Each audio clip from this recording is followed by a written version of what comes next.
Would you like to know what are the 8 criteria of a valid listing appointment? Well, if you're watching this video, I assume you want to know what the 8 criteria of a valid listing appointment, what those criteria are. And if you're going on listing appointments now and you don't have set criteria, what needs to be met before you go on that appointment, I'm not sure what you're doing. But I know if those criteria are not met for me, I know it's pretty much a complete waste of my time, and it's likely that I will percentage-wise not get that listing. So I want to make sure you get all the listings that you want. Is that fair? By the way, I'm Brian Ernst. Thanks for joining me today. I appreciate you watching. I mean, you could have been anywhere else in this world and you chose to watch this video. So thank you. So we're going to cover what the 8 criteria of a valid listing appointment I get my grammar right, today. So this is just so important because I've done this for a couple days now, going on 2 decades of doing this. And I don't want you to go through the pain that I have gone through on listing appointments. I want to make sure you get the listings you want, don't take the listings, that you don't want, and live the life that you want to live. And when I learned information on these criteria, and the criteria has been added to through the years, when I really figured this out, my life got so much easier because I do focus on listings, and that is something that I do share with the world. Listings are the name of the game. They really are. So I want to make sure we're on the same page with that, because listings help you get other listings. Listing helps you get buyers. You can promote your listings, but if you're focused more on the buyer side, this is a whole different challenge. And if you go back to some NAR stats, the amount of time it takes for you to handle a listing from start to finish is, well, a lot shorter than it takes to handle a buyer, just statistically speaking, through the years, the decades.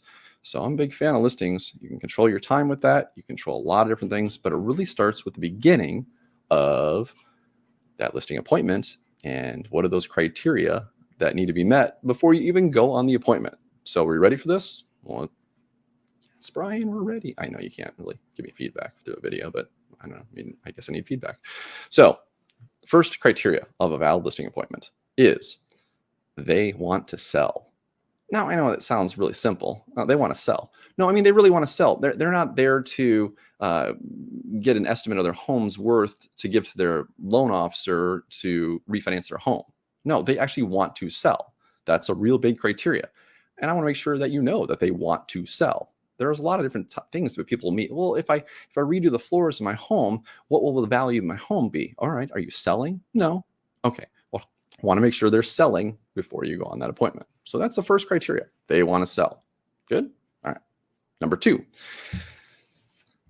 you're able to collect enough information to do a ballpark market analysis. This is what I teach. I teach one-step, one-stop listing appointments. I want to make sure that I collect enough information ahead of time on the property and on my potential clients' needs, concerns, wants ahead of time. But I want to be able to give them that ballpark market analysis, and I need to collect as much information. Now, usually I can collect a lot of that stuff ahead of time, but I need to ask a few specific things from them too. But make sure you've asked enough information that you walk in the door with that ballpark market analysis, but also that, let's just say you didn't collect everything, you can still modify that. So I'd recommend bringing a laptop with you on your listing appointments too, just in case you didn't ask something. Let me tell you, that's why these 8 criteria are so important. All right. So that's number 2. You've collected enough information to do a ballpark market analysis. Number three is you've asked how much they want. You've asked how much they want for their home, how much they want to sell their home for. You've asked how much you want to sell your home for. How much? I know that you shouldn't end with a preposition, but anyway, this is just so important because you need to know what their mindset is. Because if they're way high in price, you know that you need to prepare your market analysis to show them where the market actually is. And from my experience, I would say about 9 out of 10 people are off on their pricing in my experience. I've closed well over 1,000 deals. So let me tell you, it's happened a lot. And there's a lot of people I just flat turned down and said, I'm not going to list your home. And I still wanted to know what my commission was, for crying out loud. At 0, I'm not listing your home. Now, I'm not telling you to turn down people at this point, but I just want to make sure you know these 8 criteria. It'll make your life easier if you're not familiar with this. All right. So number 1 is they want to sell. Number 2 is you collect enough information to do a ballpark market analysis. Number 3, you've asked how much they want for their home or property or land or whatever they're selling that you are licensed to sell. And now we get to number 4. Number 4, you have pre-qualified them over the phone. Now, this is not through a text message, an email. You can do it through a video call. That's fine with me. But you've pre-qualified them ahead of time. Now, how do you do that? Because sometimes I will get a phone call that says, hey, Brian, it's Bob. Think about selling my home. Give me a call. All right. I have no idea who Bob is. Okay. I don't know if Bob has a home or where they live. And this is where I recommend, if you're not familiar with Forewarn, the app, Forewarn, Forewarn, Forewarn. And my board pays for that. It's for real estate agents, and you can look people up by phone number. So that's what I would do. I would look them up to make sure that matched with an area that I sold. And usually that person would pop up in the area of my geographic farm that I mainly did my business in Illinois or past other areas too. But the idea is that, yeah, okay, I know that he got my information from some sort of marketing piece that I have out there. Good. All right, let's talk to Bob. So then I can pull up that property information. I can pull all those details up. So when I am on the phone with Bob, and I'm going through make sure all 8 criteria are met if I want to meet with Bob, I can make sure you have the right address on Bob. And it's a good way that, well, I have fun with this too. I just like, hey, Bob, how you doing? Just want to confirm that you're thinking about selling your home at 123 Main Street. Oh, wow. How did you know that, Brian? Well, I wouldn't be any good at my job if I didn't know these types of things. And I just roll right into my questions. And what questions do I ask people? Well, I have a seller intake form. And these are literally the questions that I ask in order to all my potential sellers. And I do ask them on my listing appointments too, the same questions to make sure their answers haven't changed, or if their spouses are there or other decision makers are there, then I'm going to ask those questions again. And if you want a copy of the seller intake form, please reach out to me. My workplace is probably the best place to say, hey, I want a copy of the seller intake form. I'll shoot you a copy of it. No problem. It's nothing looks fancy, but it's the questions. And you can bring notes, and you can, real estate's an open book test, especially listing appointments. You can bring all your stuff with you. Most people won't even know what you have. And most people really do appreciate having, all the questions that you need to ask them. And I've had sellers say, I really appreciate you asking me all these questions. I've never had a real estate agent that seemed as caring and as concerned about my move. I'm thinking to myself, I just want to make sure I know what I'm getting into. So there we go. Number 4, pre-qualify them over the phone. So pre-qualifying them over the phone can mean several other things too. Like, do they have the right to sell the home too? Make sure that they actually own the property. Make sure they are fiscally solvent.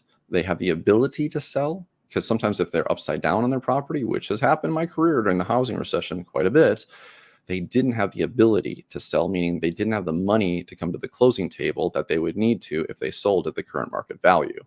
So you just want to make sure they're qualified. Are they going through bankruptcies? Are they in the middle of foreclosure process? Because at that point, they may not even be able to sell their house, because that has happened to me quite a few times, mainly during the housing recession. So you want to collect as much information on them as possible. And that's going to be number 4, pre-qualify them on the phone. And obviously, are they sellers? Yeah. All right. Number 5. All decision makers must be present. All decision makers must be present. Now, that doesn't necessarily mean if they're on title, that's the only decision makers that they're selling their home. This can mean parents, siblings, children, whoever is involved with this transaction. If they're going to have a say in it, I want them there at the appointment, because I want to be able to move forward. That's the biggest thing. With all 8 criteria met, they have the ability to move forward, sign the paperwork, and have you list their house. If these criteria are not met, what you're doing is basically you're killing your chance of actually getting that listing, and getting back in the door again is even harder. Remember this, as soon as somebody starts talking about real estate, thinking about selling their home, Think how many people know agents. Like, oh yeah, we're going to paint the house first. You think the painter doesn't know an agent? You think the contractor that's fixing up their home doesn't know an agent? So they're going to get in these conversations. If you're one of the first people to have these conversations with them, you want to make sure that you can move forward with them right then and there. Because if not, you lower your chances. And really, let's be honest, what most people want to know from you from the start is, what's your price? What's your commission? And please do not share that information right up front, okay? Because you don't know what you're getting into yet. You don't know what the house is if you haven't seen it. And maybe you sold the house 5 years ago. You don't know the current condition of it, okay? And I have some people who argue with me on this, saying, Brian, we're licensed agents. We have to disclose our commission. Yeah, I'll take this argument all day long. What am I selling? And for how much? And for how long? I need to know all the details of this. So, by the way, if anybody asks you these types of things when you're trying to get all 8 criteria met for your valid listing appointment, and if they start asking about your price and your commission, this is the script I use. This is what I say. I don't know. I haven't seen your home yet. Let's get together. And then I'll propose 2 times. I'm available tomorrow at 2 o'clock, or would Wednesday at 5 work better for you? I go right to the close. I'm not here to answer the question. I'm here to I'll get you the information. I need to meet with you so I can see your home. So kind of sidebar on that one. That's number 5. All decision makers must be present. All right. Number 6. Number 6 is you've scheduled enough time, meaning you have enough time to go through your market analysis, go through your marketing plan, go through your questions, make sure, how do I put this? Do you have enough time to close them and set the proper expectations to list their property? And when you forget to set those expectations about having enough time, you may be 20, 30 minutes into your listing presentation, and next thing you know, somebody's got to get up and go pick up the kids at school, or pick up the dog at the dog groomer, or whatever it may be. You don't want to lose that halfway through. You're building up momentum here. So make sure you've scheduled enough time. Now, I schedule 2 hours. Do I need 2 hours? Not necessarily. But if they move forward, I probably do, because I want to make sure I set the proper expectations. I want to talk about staging their home. I want to make sure I talk about the photography that's going to be coming up. I want to prepare them. I want to set their expectations. So I would need definitely 2 hours on that to go through the process, because if you do a proper listing appointment, you are setting the expectations of something.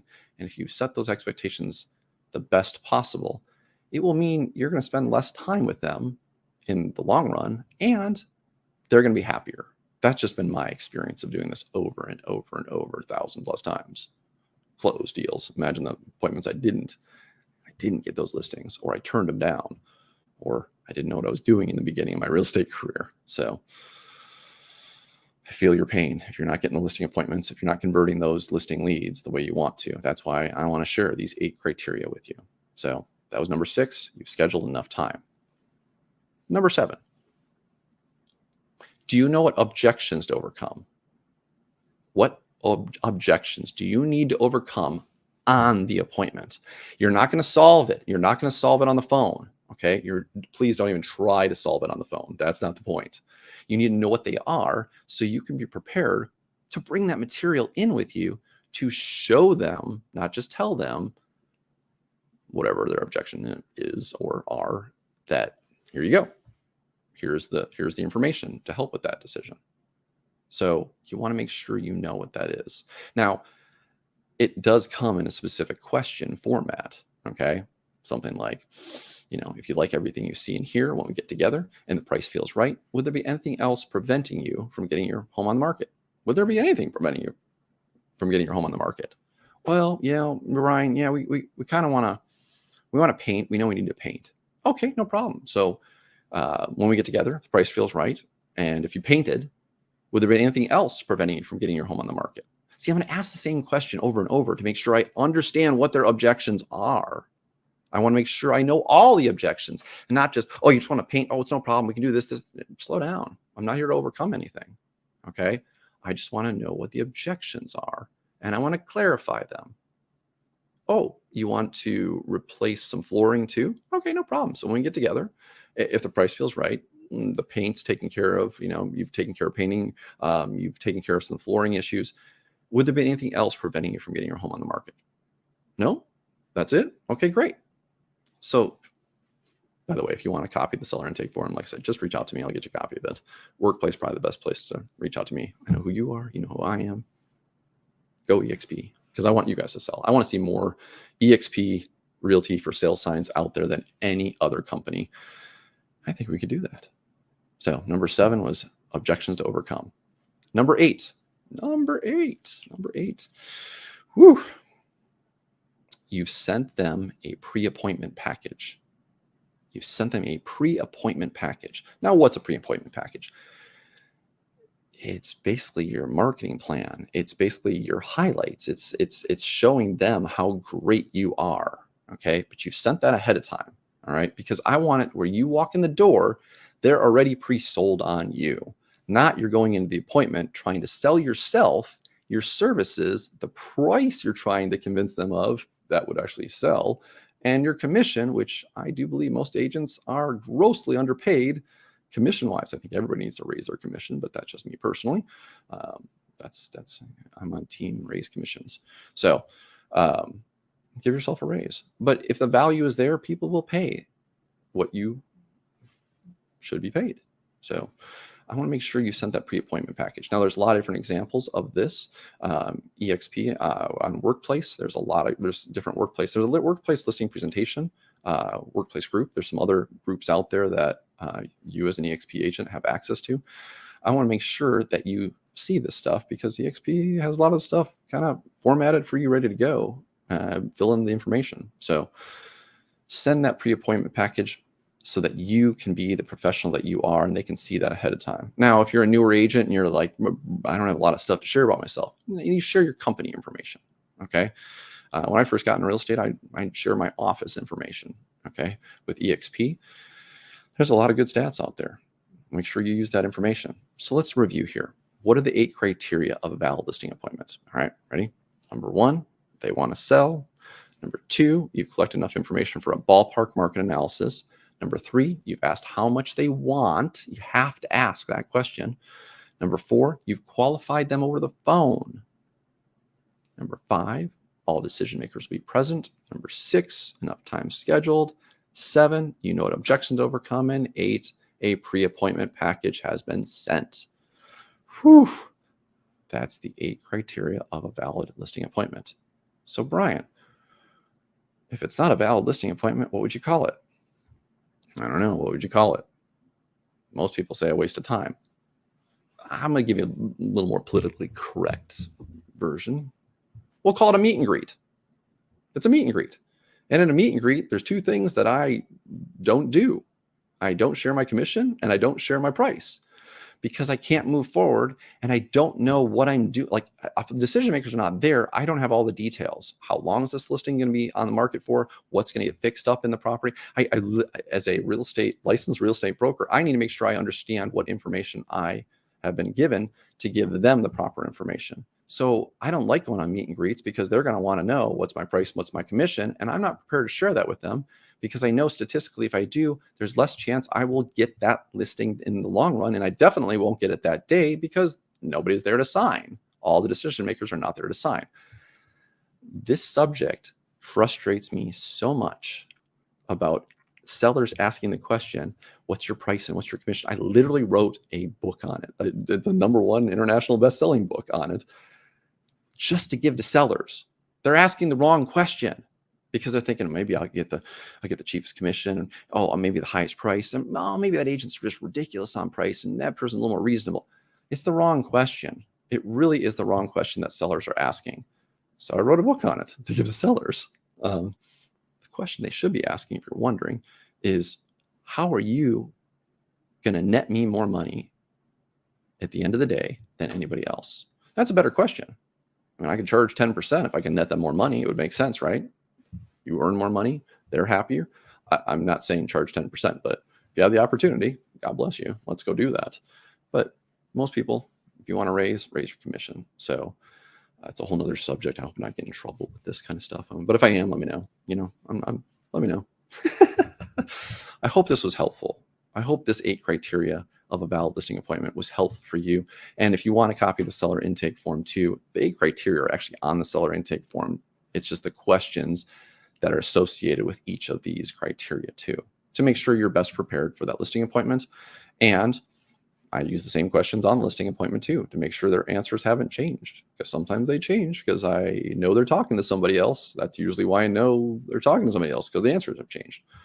So I hope that was helpful. And, if I can help in any other way, I'm happy to help. Please reach out to me. I just want to say again, thank you for watching. I do appreciate that. And I do appreciate and respect the fact that you're taking your real estate business seriously to watch this video. So I hope this was helpful. Hope you have a great one, and let's go sell some houses. See you next time.